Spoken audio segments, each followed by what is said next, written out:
What's up, guys? You know who it is. It's your boy Kenny with JDM Muscle. We're back. We're in front of the Z, and we've got a box of parts. So, with that being said, let's get right into it and show you what this is. All right, you can see the box got the word Kinetix all over it.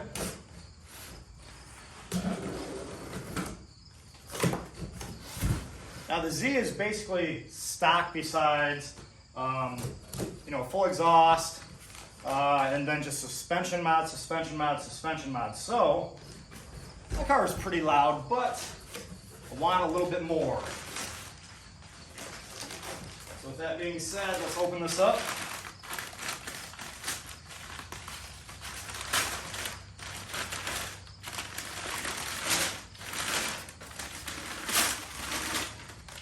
And that's right, guys, as you can see, this beautiful, gorgeous looking test pipe. So as you can guess, it's time to get rid of both cats. Since it is a V6, it'll be two of these. It is time to get rid of the stock heavy catalytic converters and replace with these gorgeous, sexy looking test pipes. Brrr. I don't know. Hopefully it's that aggressive and sounding good, but pretty easy, straightforward. 3 bolts on the top, 2 on the bottom. It's got the bung for the O2 sensor. This is supposed to knock it out. That way you don't have an O2 code. So I've got both of them in the box. I ended up going with the brand, as you can see all over it, Kinetix. New for me. And then this is actually a new site I've never purchased from before. JM, let's see, let's just make sure I have it right. JM Auto Racing. I guess I specialize in 350Zs. So I'm pretty excited, guys, to get both of these on and to get the heavy stock ones off. Let's see. All right. Gorgeous, guys. Check those out. Test pipes. This should be fucking loud. Let's make this Z loud. That way when we're drifting and ripping, everybody knows it's that Z. Otherwise, let's get to this install so we can play it. So now that we're at the car, I just want to let you know that tool-wise, everything was a 14 millimeter, at least on my side. With that being said, I just had a box end wrench and then of course a ratchet with a long 14 on it. And this isn't just any long 14. In a second here, I'll actually show you what I had to do. So after looking at the parts, of course, you can see where the bolts are. It's going to be 3 on the top of the test pipe itself and then 2 on the bottom. So with those 3 and then the 2, so that's going to be 3 for the right side, 3 for the left side, top, 2 for the bottom, 2 for the bottom, and then of course you have your O2 sensor. So one of 2 things you can do, I guess ease-wise, is either take the O2 sensor off under the car or unplug the O2 sensor, pull the part off, and then pull the O2 sensor out of the old pipe once it's on the floor. Tool-wise, like I said, I just used 14 mil box end wrenches, and it looks kind of crazy, but from underneath the car, you can only reach 2 of the top 3 on each side. You actually have to go all the way through the engine bay. I don't know exactly how much extension I have here.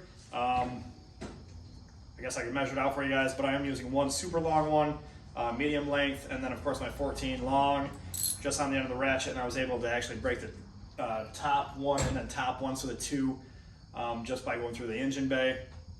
So right now, I went ahead and I broke loose these top 3, those top 3, and then the bottom 2. So I'm gonna go under the car. I'll show you exactly where they are from there.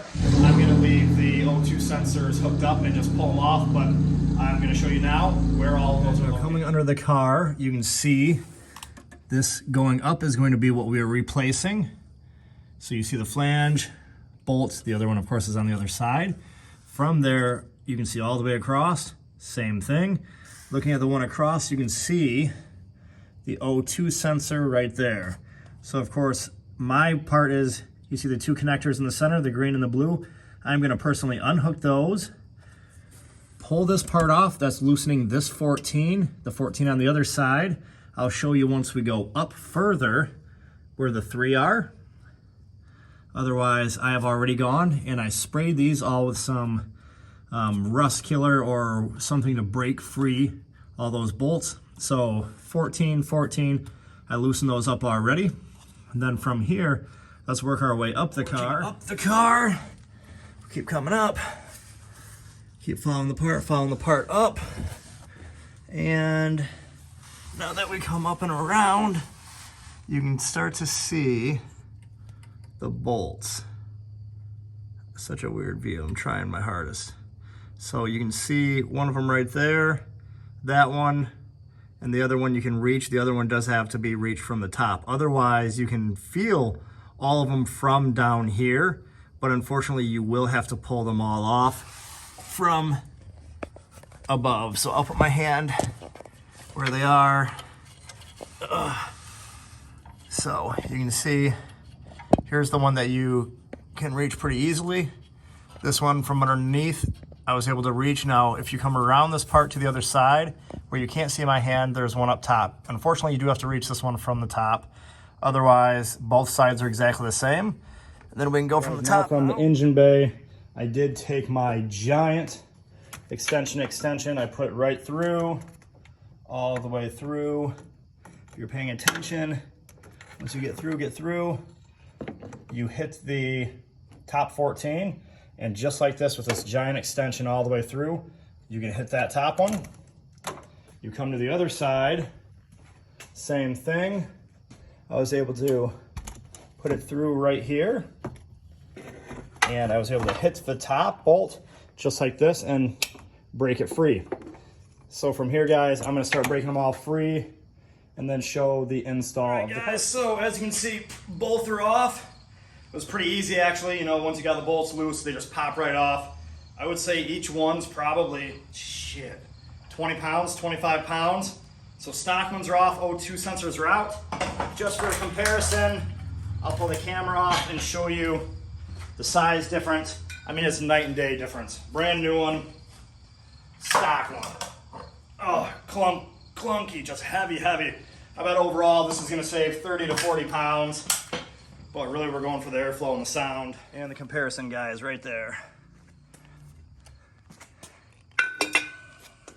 Just that easy. Look at that. Night and day difference. So let's get these things out. All right, guys, so finally done putting the test pipes on.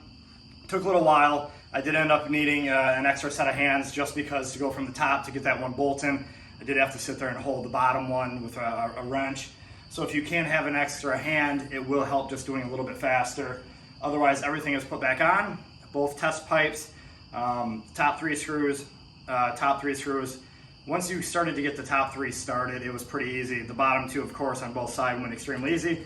O2 sensors are back on, so this is officially the first start since.